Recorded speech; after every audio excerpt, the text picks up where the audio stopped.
Welcome back to the channel again, guys. In this video, we are going to do a video for all of you so you know what kind of car to buy, especially the used car market. Even if it's new cars, we highly recommend that you check both new and used. So let's get cracking. So before you even start by going out and viewing the car or visiting the car, what we recommend is you get the reg, the VIN chassis, do some HPI checks and MOT history. So for example, you do the MOT history line, look for repeated advisories, corrosions, suspension, like brakes, mileage discrepancy as well, and make sure it's consistent. So if the owner's had it for a year, or let's say 5 years in this game, make sure it's like doing 3,000 miles a year, roughly around that. There's no big gaps in terms of, oh, it's done 20 and then now it's doing 200. Just make sure it's consistent. If there is gaps, question it. Also, check the advert carefully, read through it, make sure it's not too cheap. Obviously, we've seen this in the past where cars are very cheap. That's a red flag. Vague description as well. Again, be careful because they might just say it's good, clean car, but reality, is it? You've got to be careful in that sense. Confirm, and I mean it. Make sure the V5C they have and it's valid and it's in their name and it's in the address that you are going to. Because I'm going to get onto this diagnostic machine as well again. Make sure the VIN chassis matches. So this diagnostic machine I've got many other diagnostic machines you can use, not this specific one, but I'm using the CR Ultra P in this game. There are cheap ones, 70, 80 quid, Kingbolen. You take that with you. I promise you it's going to be worth every penny. Make sure the VIN chassis of inside the logbook matches that and also matches this as well in here. So let's say everything matches, everything's good, happy days, you're good with all the checks and whatnot. The next thing, what we say is you inform the seller. You inform them and tell them that the car needs to be cold. It should not be started. I promise you, if it's been started, you walk away because that's a big, big sign of mechanically it's not right. Because anything, it's like us as humans, we wake up in the morning, we're not going to do a 100-meter sprint. We're just going to wake up, do some stretches and then get cracking with the rest of the day. It's the same with car engines, guys. Believe me, it's the same. Once you get there, touch the hose pipes, make sure that they are cold and haven't been turned on. Check the coolant, open the oil cap as well. Because if it steams, let's just say like this, if I can open it. I can't, but if it does, oh, come on. There we go. So like this one, you can see a bit of, there you are. That's how you know the car has been started. And in that sense, you kind of walk away, cover yourself in that sense. So when you turn the car on, I advise that you listen for these sort of things: knocking, rattling, timing chain noise, excessive smoke. So look around the back, make sure there's not enough, a lot of smoke in other words. Check the exhaust smoke: blue, oil, white, black. Obviously, if it's blue, it's oil related. White, it's like coolant. And if it's black, we know it's fueling issue, but we're not going to go near them cars because it's not your cup of tea. You move on, in other words.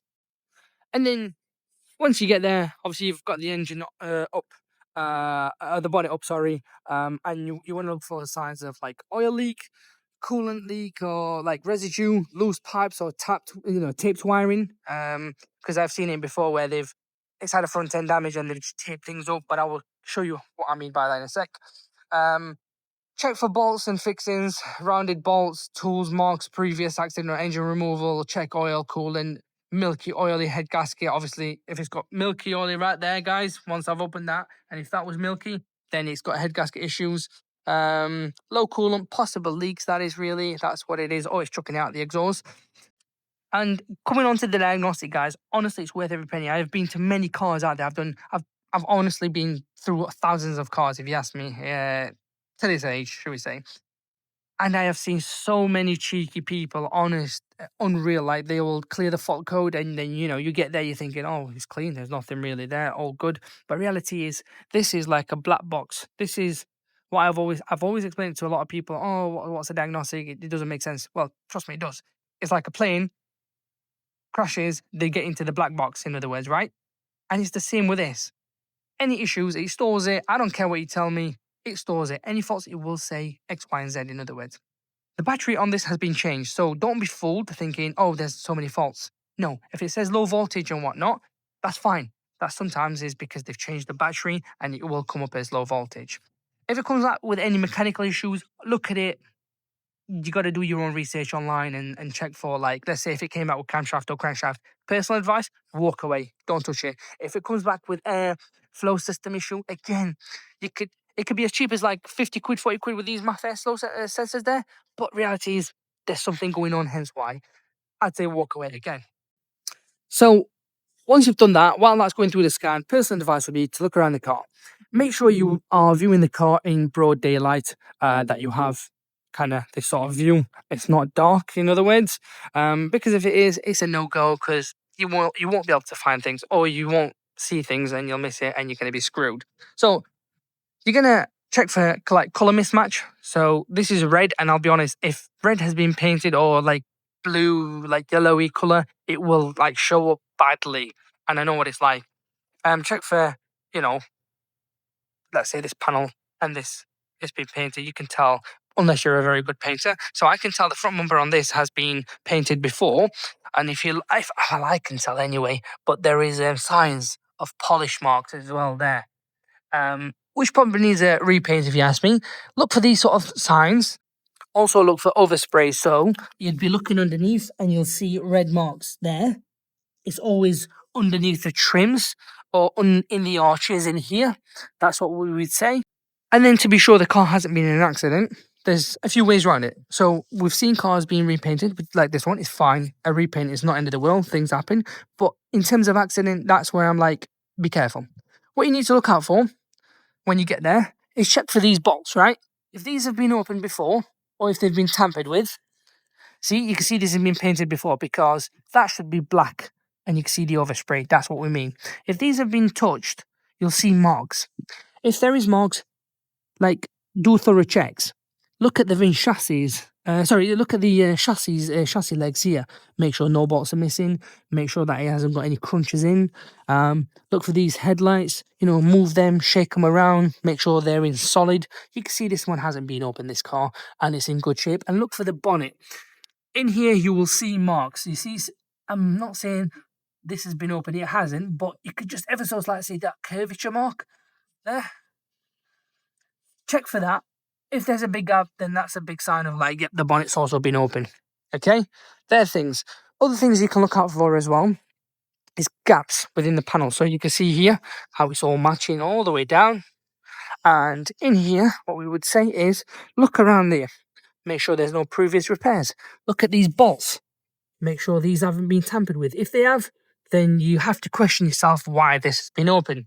Again, make sure the VIN chassis off there matches to the other one. Coming around, you'd have to look at the fuel cap as well. Make sure there is no overspray in here.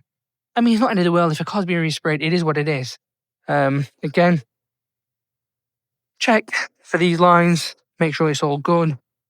Check here. Check underneath. Make sure there's like under tray and there is no. One thing I'll say as well: if a car's been in an accident, if they've changed the legs or chassis, as in like the legs.